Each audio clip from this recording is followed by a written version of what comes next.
Hi, good evening to all of you. Welcome to the podcast Exploring Excellence Insights from Research Foundation of India. I am your host, Dr. Rohit Bansal, and I wholeheartedly welcome Dr. Ajay Jain, who is the guest speaker for today's podcast. He is National Coordinator of Research Foundation of India. Apart from that, he is an educator, researcher, speaker, editor, author, and last but not the least, event planner. He has done a wonderful job as far as organizing of research events is concerned. Apart from that, he has played a significant role in the successful journey of Research Foundation of India. So thank you so much, Dr. Ajay Jain, for sparing your invaluable time and being part of this wonderful conversation. Over to you. Sir, thank you so much. Thanks a lot to invite me for this podcast. So thanks a lot. सो मेरा पहला प्रश्न आपसे ये है कि research foundation India कब start हुआ और इसका विजन क्या है और इसके कौन कौन फाउंडिंग मेंबर्स हैं? Okay sir, basically research foundation of India अभी फिलहाल में जो वर्क कर रहा है, यहाँ तक पहुँचने में बहुत सारी सीढ़ियाँ हम लोगों को चढ़ना पड़ी। और ये करीबन करीब आप मान के चलिए कि लगभग 12+ ईयर हम लोगों को इस फील्ड में काम करते हुए हो चुका है। और जब से रिसर्च फाउंडेशन का हमने सोचा कि इस तरह की एक्टिविटी जो रिसर्च वर्क और इनोवेशन को एजुकेशन के साथ में मिला के नए तरीके से लोगों के सामने रिप्रेजेंट हो, इस तरह का कुछ हम ऑर्गेनाइजेशन क्रिएट करें, तो ये कंसेप्ट हम लोगों ने स्टार्ट किया था। ये बेसिकली कंसेप्ट स्टार्ट किया था डॉक्टर सौरभ जैन सर, जो इस ऑर्गेनाइजेशन के चेयरमैन है। और मैं 2018 में इस ऑर्गेनाइजेशन से जुड़ा था, तब से मैं काम कर रहा हूँ। और as a Indore chapter head मैंने यहाँ पे काम स्टार्ट किया था sir. At present I am national coordinator of research foundation of India, और साथ में RFI केयर का इंटरनेशनल प्रेसिडेंट हूँ। रिसर्च एंड डेवलपमेंट विंग में पूरी तरह से देखता हूँ। 100+ कंट्रीज के साथ में हम लोगों ने काम स्टार्ट किया है। ये एक जर्नी है रिसर्च फाउंडेशन ऑफ इंडिया की। और हम लोग बेसिकली एजुकेशनल प्रोग्राम, किसी भी यूनिवर्सिटी, किसी भी एजुकेशनल इंस्टीट्यूट की एजुकेशनल नीड को पूरा करने के लिए काम करते हैं। और साथ में हमारा मोटिव होता है कि पॉजिटिव रिसर्च एरिया में हम लोग काम करें। और रिसर्च के साथ में जो कंटिन्यूएशन, इनोवेशन और उससे जुड़ी हुई चीज़ें हम ले पाए, क्योंकि रिसर्च एक सीमा तक होती है, उसके बाद उसके ऊपर काम नहीं किया जाता। तो हम ये लोगों को, रिसर्चर्स को, स्कॉलर को मोटिवेट करते हैं कि आप जो भी टॉपिक पे काम करें उसमें कंटिन्यू वर्क करें। राइट। तो ये सपोर्ट हम लोगों का रहता है। मैं ये जानना चाहूंगा कि इंडिया में बहुत सारी research organisations and societies work करती हैं, राइट, जो कि रिसर्च के लिए बहुत ज्यादा प्रमोशन करती हैं। तो आपकी ऑर्गेनाइजेशन उन सभी ऑर्गेनाइजेशन से कैसे डिफरेंशिएट आप करोगे? How can you differentiate RFI from other prevailing organisations that are running in our country? Sir, इसमें सबसे बड़ा, सबसे इम्पोर्टेंट जो हमारी सोच है वो प्योर रिसर्च वर्क को प्रमोट करने से लेके है, सबसे पहली सोच। दूसरा, हम लोग जिस ऑर्गेनाइजेशनल स्ट्रक्चर में काम करते हैं उसमें हम कोऑर्डिनेशन में काम करते हैं सारा। मनी हमारे लिए मैटर नहीं करता है, हमारे लिए मैटर करता है प्योर वर्क। राइट। तो मैं दूसरी ऑर्गेनाइजेशन के पैटर्न के बारे में बात नहीं करना चाहता हूँ, सबका अपना अपना अलग व्यू होता है। बट हमारा काम करने का तरीका ये है कि हम मैक्सिमम लोगों को एसोसिएट करते हैं और उनको एक ही चीज बोलते हैं कि आप प्योरली रिसर्च वर्क करिए। उस काम को करने में हम आपको सपोर्ट करेंगे, हम आपको एक इंटरनेशनल प्लेटफॉर्म प्रोवाइड करेंगे। आप आपकी सोच को लेके वहां पर आइए, हमारे साथ कोऑर्डिनेट करिए, हम और आप जुड़ेंगे और एक नई दिशा में काम करेंगे। ये एक बेसिक हमारी सोच होती है। राइट। और हमारे लिए बाकी चीजें सेकेंडरी होती है। राइट। ऐसी कौन कौन सी prominent national and international organisations हैं या यूनिवर्सिटीज हैं जिनके साथ आपका रिसर्च कोलैबोरेशन है? सर, इंडिया में जितनी भी सेंट्रल यूनिवर्सिटी है उसमें से मैक्सिमम के साथ हमारे टाइप से हैं। जो प्राइवेट यूनिवर्सिटी, इसमें बहुत सारे नाम, MIT यूनिवर्सिटी चलता है, पारुल यूनिवर्सिटी है, पंजाब यूनिवर्सिटी है, इवन मैं जहाँ से बिलोंगिंग हूँ देवी अहिल्या विश्वविद्यालय है। ऐसी कई सारी university, private, central government, semi private, ये सारी यूनिवर्सिटी के साथ हम लोगों का MOU है। और हम इनके साथ में मिलकर काम करते हैं इनकी सोच के साथ में काम करते हैं और हमारी सोच को उसके साथ में जोड़ के काम करते हैं। राइट। अगर किसी नई ऑर्गेनाइजेशन को, सपोज किसी नई यूनिवर्सिटी को आपके साथ कोलैबोरेट करना है, तो वो किस तरीके से, किस माध्यम से आपके साथ अप्रोच कर सकता है? सर नंबर वन, हमारे पोर्टल पे सारे ऑप्शन अवेलेबल हैं। कोई हमसे हम्म। जुड़ना चाहता है तो वहाँ पर लिंक दी हुई है, वो हमारे साथ जुड़ सकता है। दूसरा तरीका ये होता है कि हमारा एक एमओयू होता है सर, उस एमओयू के थ्रू वो हमसे कनेक्ट हो सकता है। और एमओयू में सर हमारी तरफ से कोई विशेष कंडीशन नहीं होती है। हम एमओयू भी जो करते हैं वो जो यूनिवर्सिटी है उनके आधार पे ही करते हैं। हम सिर्फ और सर काम करना चाहते हैं रिसर्च की फील्ड में। और हम लोगों को, यूनिवर्सिटी को, कॉलेजेस को इसलिए जोड़ते हैं कि हमारी टीम बड़ी हो, हम्म। ताकि जो हमारा रिसर्च को एंड यूजर तक पहुंचाने का माध्यम है वो फैलता जाए और बड़ा होता जाए। हमारा उद्देश्य रहता है। तो एक एमओयू के साथ में काम कर सकते हैं।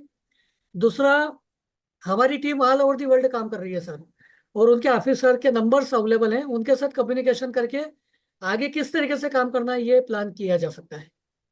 आप अपनी वेबसाइट का एड्रेस बता दीजिए, जिससे कि सभी लिसनर्स या रिसर्चर्स हैं जो आपसे कनेक्ट करना चाहते हैं, वो उस वेबसाइट को एक्सेस करके आपका मेंबरशिप ज्वाइन कर सकें। सर हमारा नाम है रिसर्च फाउंडेशन ऑफ इंडिया, तो वेबसाइट भी इसी नाम से है, ओके। researchfoundationofIndia.com। ओके। और अगर किसी को आपकी ऑर्गेनाइजेशन का मेंबरशिप लेना है, तो उसके लिए क्या प्रोसेस है? सर इसमें हम लोग दो तरीके से काम करते हैं। जो स्कॉलर्स हैं और जो रिसर्च के बारे में जानना समझना चाहते हैं उनके लिए एक कैटेगरी अलग है मेंबरशिप की, उसका पूरा प्रोविजन वेबसाइट के ऊपर दिया हुआ है। एक कैटेगरी एजुकेशनिस्ट के लिए बनी हुई है, उसमें हम दो तरीके से काम करते हैं। या तो सिर्फ वो आरएफआई के मेंबर बने, वो पेड मेंबरशिप होती है बहुत नॉमिनल चार्जेस के साथ में, या फिर हम उनकी प्रोफाइल के आधार पे उन्हें एज ए ऑफिसर हम हमारी टीम में ऐड कर लेते हैं। तो वो जैसे एज ए ऑफिसर हमारी टीम में ऐड होते हैं, ऑटोमेटिकली सारे प्रिविलेज आरएफआई के उनको मिलने लगते हैं। ओके। मैंने नोटिस किया कि रिसर्च फाउंडेशन ऑफ इंडिया एक स्टार्टअप के रूप में शुरू हुआ, और धीरे धीरे इसने अपनी जर्नी को आगे लेके गया है ये, और काफी इसने अचीवमेंट्स गेन किया है। तो इस यस। जर्नी में क्या क्या चैलेंजेस आपको फेस करने पड़े, और उन चैलेंजेस को कैसे आपने ओवरकम किया? सर देखिए, इसमें जो सबसे बड़ा एक वर्ड जुड़ा है वो है रिसर्च। तो सर रिसर्च के लिए तरह तरह की भ्रांतियां हैं। हम्म। और रिसर्च का एक जो करने का तरीका था, हम्म। रिसर्च को सोचने का जो तरीका था, वो हम्म। हर किसी का डिफरेंट डिफरेंट था सर। हम्म। लोगों को प्लेटफॉर्म मिल नहीं पाते थे, हम्म। लोगों को रिसर्च करने के लिए प्रॉपर गाइडेंस मिल नहीं पाता था, हम्म। लोगों को रिसर्च प्रोफाइल बनाने के लिए सपोर्ट नहीं मिल पाता था। राइट। तो रिसर्च फाउंडेशन ऑफ इंडिया की सोच यहीं से स्टार्ट हुई है हम्म। कि हम कम काम करें लेकिन प्रामाणिक करें, रिसर्च को जस्टिफाई करें, रिसर्च वर्क को लोगों तक पहुंचाएं सही तरीके से, पॉजिटिव तरीके से। रिसर्च कैसे की जाती है, उसके लिए क्या क्या प्रोविजंस हो सकते हैं। हम्म। तो जब हम लोगों ने काम स्टार्ट किया था, तब उस वक्त हर कोई रिसर्च कर रहा है। एक टेंडेंसी, एक सोच है सर, हर कोई हाँ। रिसर्च कर रहा है, हाँ। लेकिन वो रिसर्च करने का उसका तरीका, उसका काम करने का तरीका कितना सही है कितना गलत है ये उसको भी नहीं पता होता था। राइट। तो हम लोगों ने इसी तरीके से उसको स्टार्ट किया। हम लोगों ने रिसर्च को जस्टिफाई करने के लिए इससे जुड़े हुए टॉपिक के ऊपर वर्कशॉप लेना स्टार्ट किया सर। राइट। जो इस फील्ड के से जुड़े हुए हैं, कई सालों से काम कर रहे हैं, जो एक प्रामाणिक स्पीकर के रूप में वर्ल्ड वाइड जाने जाते हैं, राइट। हमने उनसे रिक्वेस्ट की, हमारे साथ उनको एसोसिएट किया। और हमने उनको ये बोला कि हम लोगों को जोड़ेंगे, आप उनको गाइड करिए कि सही तरीके से रिसर्च कैसे की जाती है। तो कभी 10 लोग जुड़ते थे, कभी 20 लोग जुड़ते थे, कभी नहीं भी जुड़ते थे, राइट। लेकिन हमने इसको कंटिन्यू करा। और उसी का परिणाम है सर कि आज हमारा 4 ईयर का कैलेंडर रेडी है ओके। इवेंट का। Very good. और उसमें सबसे ज्यादा जो हमारा इवेंट होता है वो रिसर्च पेपर राइटिंग के ऊपर होता है, राइट। रिसर्च इनिशिएटिव्स के ऊपर होता है, रिसर्च वर्क के ऊपर होता है, और रिसर्च से जो जुड़ी हुई चीजों के ऊपर होता है। राइट। ऐसे कौन कौन से रिसर्च के डोमेन्स हैं जिनमें research foundation of India deal करता है? Like there are many domains, like research paper writing, conferences, workshop, symposium. तो किन किन क्षेत्र में आपने अब तक डील सर किया है? सर रिसर्च को बेसिकली हम लोग दो तरीके से देखते हैं। हम्म। एक, वो रिसर्च किसी के लिए करना कंपलसरी होती है हम्म। रिगार्डिंग एजुकेशन, जैसे राइट। पीएचडी करना है या मास्टर डिग्री है तो वो रिसर्च करता है। हम्म। और दूसरा एक रिसर्च वाला पार्ट होता है, किसी को एजुकेशनिस्ट को अपनी एपीआई को डेवलप करना है, राइट। उसको अपनी प्रोफाइल बनाना है। अब दोनों क्राइटेरिया पे हम लोगों को काम करना होता है, तो हम इसके लिए जो स्टूडेंट है स्कॉलर उसके लिए एचडीपी करते हैं, स्टूडेंट डेवलपमेंट प्रोग्राम। और जो फैकल्टी मेंबर्स हैं, जो एजुकेशनिस्ट हैं, उनके लिए हम करते हैं FDP, faculty development programme. Right. Research foundation of India अनगिनत international conference, national conference, workshop, training programme, webinar, FDP, HDP, symposium कर चुका है, और उसका पूरी डिटेल हमारे पोर्टल के ऊपर अवेलेबल है। हमारा एक प्राइम टाइम का इवेंट होता है सर, डेली शाम को 6 बजे से लगा के 8 बजे के बीच में। इस दौरान हम इसी तरह की एक्टिविटी करते हैं, इंटरनेशनल कॉन्फ्रेंस और नेशनल कॉन्फ्रेंस को छोड़ के। तो यहाँ पर इस तरह की सारी एक्टिविटी होती है। कभी रिसर्च पेपर राइटिंग के ऊपर वर्कशॉप होती है, कभी रिसर्च टूल के ऊपर, डेटा आर के ऊपर, कभी एसपीएसएस के ऊपर, कभी इनोवेटिव टीचिंग और लर्निंग के ऊपर होती है। तो ये सारी एक्टिविटी हम लोग करते हैं। दूसरा, एपीआई के लिए हम लोग काम करते हैं। तो एपीआई के लिए काम करने से मतलब है कि हमारे खुद के पब्लिकेशन हाउस है। Right. We are a 7 publication house, 4 international and 3 national publication house. हम लोग हर टाइम पीरियड पे बुक चैप्टर्स लॉन्च करते हैं सर। और जिस भी यूनिवर्सिटी के साथ में हमारी इंटरनेशनल कॉन्फ्रेंस होती है, नेशनल कॉन्फ्रेंस होती है, उसमें हम एक अवार्ड सेरेमनी प्लान करते हैं, क्योंकि एक यूजीसी के क्राइटेरिया में अवार्ड होना भी बहुत जरूरी होता है। तो राइट। ये क्राइटेरिया भी हम लोग कवर करते हैं।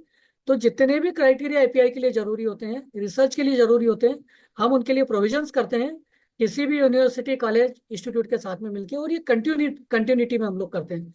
हम बिना रुके काम कर रहे हैं। सिर्फ एक ही हमारा उद्देश्य है कि रिसर्च वर्क हो, सही हो, अच्छा हो, और उसके बेनिफिट मिले सभी को। क्या आप अपनी कुछ सिग्निफिकेंट अचीवमेंट्स को हाईलाइट कर सकते हैं? ये हमारी ये कुछ रिमार्केबल अचीवमेंट्स हैं जो आपको दूसरों से अलग करती है। अ, सर, नंबर वन तो कि हमारे जो भी प्राइम टाइम इवेंट होते हैं, हाँ। वो कोविड से हम लोगों ने स्टार्ट किए थे। उसके पहले महीने में एक या दो होते थे, बट हमने जब से कोविड से स्टार्ट किया आज तक हम बिना रुके काम कर रहे हैं। नंबर वन, हम्म। वर्ल्ड की एकमात्र ऐसी ऑर्गेनाइजेशन है जो कंटिन्यू इवेंट करती है, जो आज तक रुकी नहीं है, ओके। आफ्टर कोविड और ड्यूरिंग कोविड, ओके। और अभी तक चल रहा है। दूसरा सर, हम लोगों के साथ में करीबन करीबन 100 कंट्रीज कनेक्टेड हैं, और हमारे 90 ब्रांड एम्बेसडर हैं अलग अलग कंट्री के। वो अपनी अपनी कंट्री के प्रोमिनेंट एजुकेशनिस्ट हैं। वो हमको गाइड करते हैं, और हम उनकी पूरी मदद लेके उस पर्टिकुलर कंट्री में काम करते हैं। तो जो हमने अप्रोच की है रिसर्च को साथ में लेके, हमने मैक्सिमम वर्ल्ड में अप्रोचेस किए हैं बहुत कम टाइम में। और करीबन करीबन 1500 स्पीकर का हमारा ग्रुप है, okay.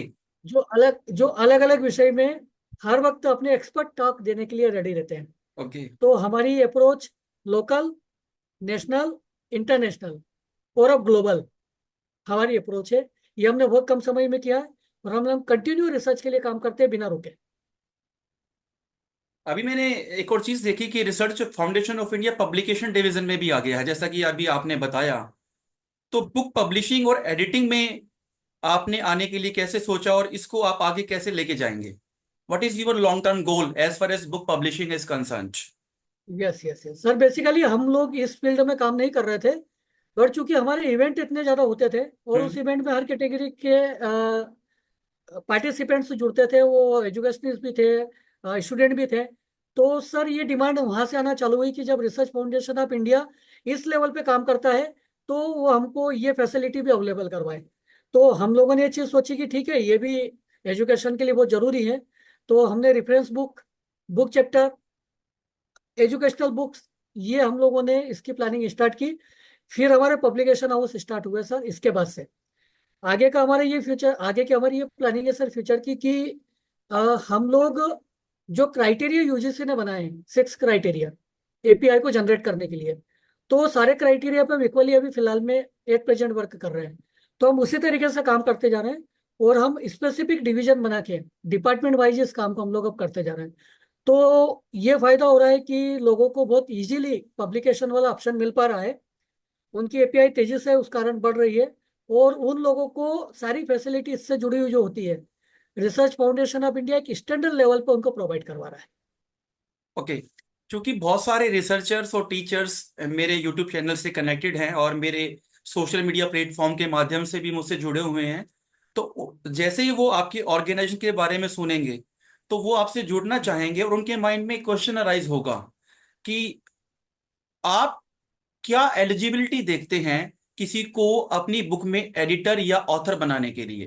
What is the primary requirement? How do you check that this person is the right candidate to be the author और एडिटर ऑफ आवर बुक?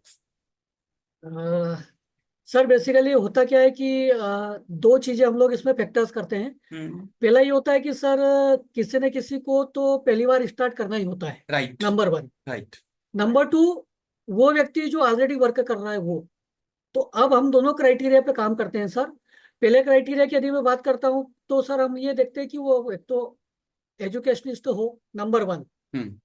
कुछ उसका 1-2 साल का एक्सपीरियंस हो, तो भी हमारी टीम उसको गाइड करके हमारे साथ जोड़ना चाहती है ताकि उसको प्लेटफॉर्म मिले। हम्म। क्योंकि किसी न किसी को उसको प्लेटफॉर्म तो देना ही होगा। हम्म। तो रिसर्च फाउंडेशन ऑफ इंडिया इसके लिए भी कोशिश करता है कि हम्म। नए लोगों को भी साथ में जोड़े, लेकिन उसके साथ में हम एक्सपीरियंस लोगों को अटैच करते हैं, जोड़ते हैं, जिससे कि वाइस वर्सा दोनों कम्युनिकेशन करके दोनों की मदद से वो काम हो सके। दूसरा, एजुकेशनिस्ट इसमें जुड़ते हैं जो जिन्होंने पीएचडी किया हो, जिनका एक्सपीरियंस अच्छा हो, राइट। और जो किसी न किसी डोमेन में एक्सपर्ट हो। तो इस तरह के लोगों को हम कनेक्ट करके काम करते हैं सर। बट क्या ये जानना जरूरी नहीं है कि उसको बुक एडिटिंग की नॉलेज है या नहीं है? Because editing requires a lot of efforts.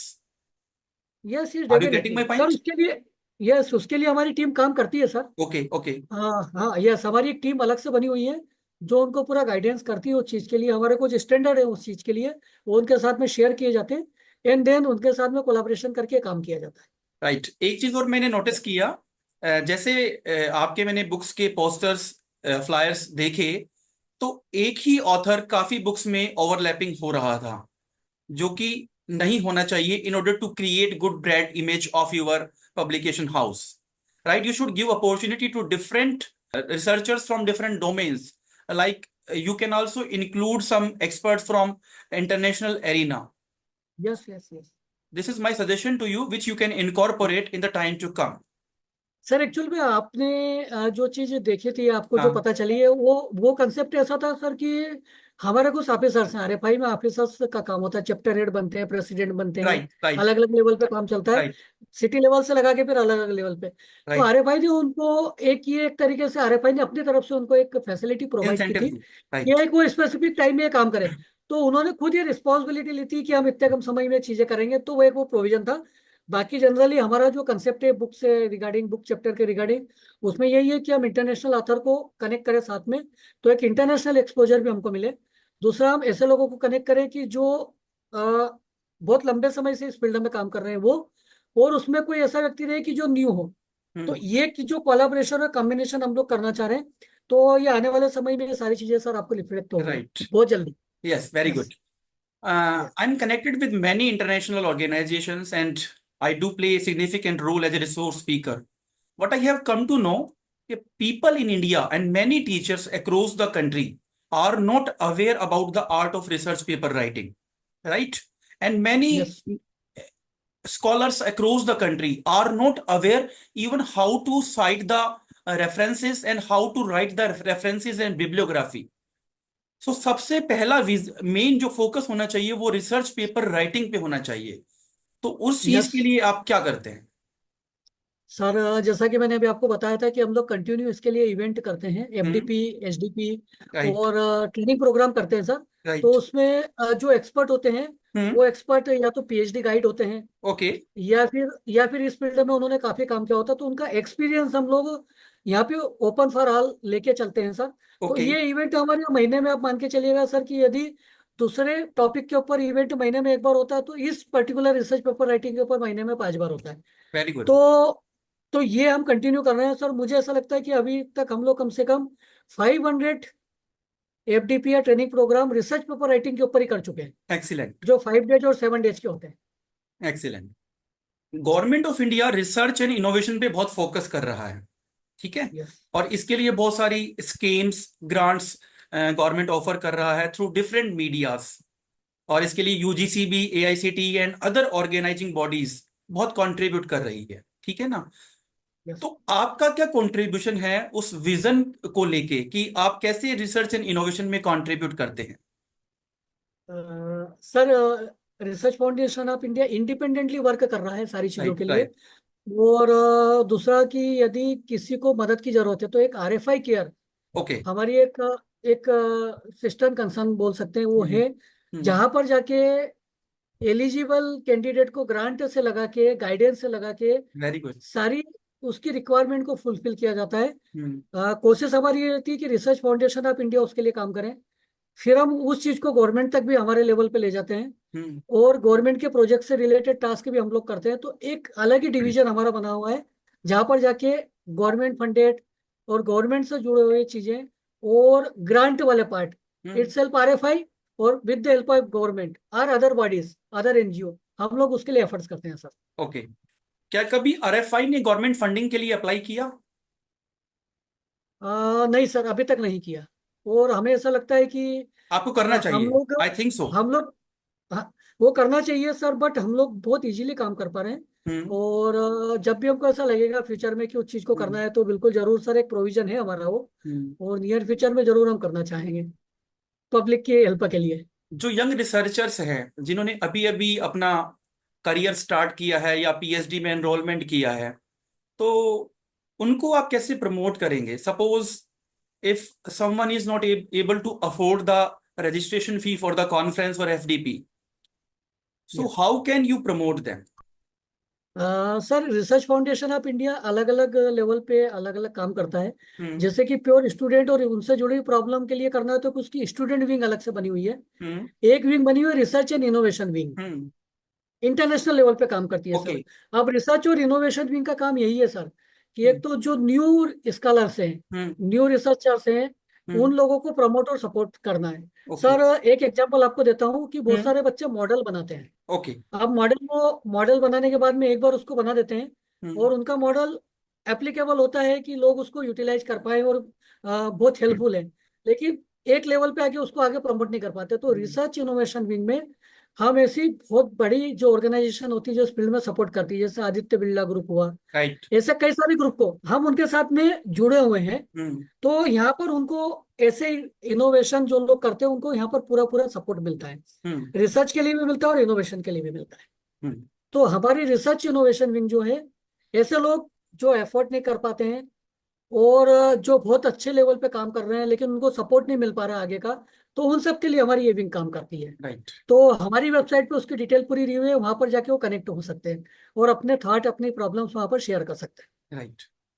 एक सबसे बड़ा कंसर्न जो मैंने ऑब्जर्व किया है during different events in which I participate as a resource speaker, कि many of the organizations do not follow the research ethics, and it is a matter of concern nowadays कि research ethics को follow करना और transparency को maintain करना ये बहुत जरूरी है किसी भी ऑर्गेनाइजेशन की ब्रांडिंग को इम्प्रूव करने के लिए। तो आप कैसे रिसर्च एथिक्स को मेंटेन करते हैं? Are you getting my point? Like yes yes yes everyone is running after gaining the API score, ठीक है ना? Yes And you cannot yes get it overnight, right? Definitely sir. Everyone is chasing the other researcher. You cannot compete yes with the others. हर एक का अपना competence level है, research skills है जो आपको दूसरों से डिफरेंशिएट करता है। अगर एक डेफिनेटली रिसर्चर एक साल में 10 पेपर पब्लिश करता है तो दूसरा नहीं कर सकता। तो वो दूसरा कर क्या रहा है? वो उसके लिए शॉर्टकट ढूंढ रहा है। Got it? यस यस तो यस वो रिसर्च यस एथिक्स नहीं है जब आपको उस चीज यस के बारे डेफिनेटली में पता नहीं है। And if your name is appearing in that paper और book, so I personally believe that you are not following the research ethics. तो उस चीज को मेंटेन करने के लिए आरएफआई कैसे प्रमोट करता है? यस सर, ये बहुत अच्छा सवाल है आपने जो पूछा है और बहुत जरूरी भी है। सर पहली बात, हम लोग यदि किसी का एपीआई स्कोर की बात कर रहे हैं हम्म। तो हम एपीआई स्कोर कैसे बनता है उसका गाइडेंस देते हैं sir, right. Right. Number one. Yes. Number two, हम उनको बताते हैं कि आपने जो अभी तक अर्न किया है हम्म। और आगे आपको जो अर्न करना है इन हम्म। एपीआई स्कोर, हम्म। उसके लिए प्रोसीजर क्या हो सकते हैं, hmm. Number two. Hmm. Number three, हम उन चीजों को करने में उनकी हेल्प करते हैं। राइट। हम नहीं करते थे, यस। हम हेल्प करते हैं। That is good. यदि उनको लगता है कि रिसर्च पेपर मुझे लिखना है तो हम रिसर्च पेपर लिखने का गाइडेंस उनको प्रोवाइड करते हैं हमारी टीम के माध्यम से कि मैं आपको आपको इस बता दूं, तरीके से I research would paper like to लिखना है। Intervene in this.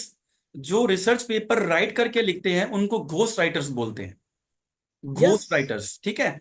और यस अगर कोई भी रिसर्चर या टीचर घोस्ट राइटर की हेल्प ले रहा है तो वो रिसर्च एथिक्स को फॉलो नहीं कर रहा है। नहीं गॉट करता, इट। इसीलिए और ये इसीलिए हम पूरी उसको कंट्री गाइड करते में हैं। ये आज के दिन चल रहा है इशू, कि मुझे भी डेफिनेटली। बहुत सारे पेपर पब्लिश करने हैं, बहुत सारी बुक्स करनी है। करिए, यस। लेकिन मेहनत से करिए। आप अपना एक पूल बनाइए अच्छे रिसर्चर्स का, डेफिनेटली। उनसे लर्न कीजिए, सीखिए एक्सपर्ट से। Yes then yes you yes can do yes. It, but there is no sir, shortcut to the we success. Are we are work only for mapping. That is great. Only for mapping. Yes. और उसके बाद में construction उनका होता है, हम्म। Planning उनका होता है, एग्जीक्यूशन उनका होता है। हमारा सपोर्ट ये रहता है कि yes, you can do it hmm. For this method. Only guidance. Yes, हम दैट उनको इज। हम रिसर्च फाउंडेशन ऑफ इंडिया किसी चीज को बना के नहीं देता है। रिसर्च फाउंडेशन ऑफ इंडिया किसी बनी हुई चीज के ऊपर काम नहीं करता है। नहीं करता है। Research foundation of India only support and give guidance to promote and work to perform in ethical manners. That is why I am doing this podcast with you. I have Yes, observed the organization during last 6 months and I wanted to contribute to the growth of the organization. और आपने मुझे कई बार invite भी किया as a speaker, but due to personal engagements I could not participate. तो मुझे लगा कि कुछ अलग करना चाहिए और अपनी तरफ से कुछ कंट्रीब्यूशन करना चाहिए, इसलिए मैंने ये definitely. पॉडकास्ट किया कि जिससे कि मैक्सिमम रिसर्चर्स और एजुकेटर्स तक हम अपनी बात को पहुंचा सके। मेरा Yes, भी sir. आपको ये इनपुट रहेगा कि आप जो भी आप कर रहे हैं उसमें रिसर्च एथिक्स को जरूर फॉलो कीजिए, जिससे कि लॉन्ग टर्म सस्टेनेबिलिटी मेंटेन रह सके। और Yes, ज्यादा sir. से ज्यादा नए Definitely. एक्सपर्ट्स को मौका दीजिए, ओवरलैपिंग ना करिए, और नए नए रिसर्च ऑर्गेनाइजेशंस को अपने साथ कनेक्ट कीजिए, स्पेशली Definitely. इंटरनेशनल ऑर्गेनाइजेशंस को, जिससे कि long Yes. Term sustainability maintain की जा सके। हम लोग इन बातों का विशेष रूप से ध्यान रखते हैं सर। और हमारी हर हर इवेंट में, हर एक्टिविटी में विशेष रूप से इस बात का ध्यान रखा जाता है कि सही तरीके से उसका सबको फायदा मिले और हम सही तरीके से काम कर पाए। तो राइट। हमारा रिसर्च वाला पार्ट, हमारा नाम ही रिसर्च फाउंडेशन ऑफ इंडिया है। जो नाम है उस नाम की सार्थकता को हम समझते हैं, और इसीलिए आज research foundation of India world की बिगेस्ट ऑर्गेनाइजेशन में जाना जाता है। अब तक रिसर्च फाउंडेशन ऑफ इंडिया के बारे में मेरा जो अपना ओपिनियन है वो बहुत पॉजिटिव है, और मैं उम्मीद करता हूं कि आप आगे भी इन चीजों को फॉलो करेंगे और नई नई बिल्कुल। ऑर्गेनाइजेशंस और रिसर्चर्स को मौका देंगे अपने साथ जुड़ने का। Yes, definitely sir. Yeah, thank you so much doctor Ajay for sparing invaluable time. और जो कुछ आपने रिसर्च फाउंडेशन ऑफ इंडिया की जर्नी के बारे में बताया, तो मेरे यूट्यूब चैनल और सोशल मीडिया प्लेटफॉर्म्स के माध्यम से बहुत सारे लोग आपके साथ कनेक्ट होंगे, और मैं उम्मीद करता हूं ग्रेजुएट। कि वो भी इस ऑर्गेनाइजेशन की ग्रोथ में अपना कंट्रीब्यूशन देंगे। और सभी डेफिनेटली। लिसनर्स को मैं थैंक यू बोलना चाहूंगा, और उम्मीद करूंगा कि आप रिसर्च फाउंडेशन ऑफ इंडिया के जो अपकमिंग इवेंट्स हैं उनके थ्रू पार्टिसिपेट करेंगे और अपना रिसर्च कंट्रीब्यूशन देंगे और दूसरों से सीखेंगे, क्योंकि जितना आप सीखेंगे उतना आपकी ग्रूमिंग होगी। तो अगर आपको हमारा ये पॉडकास्ट अच्छा लगा है तो please don't hesitate to write your feedback in the comment section. See you in the next podcast with a new theme and with a new expert. Have a blessed life. Thank you so much.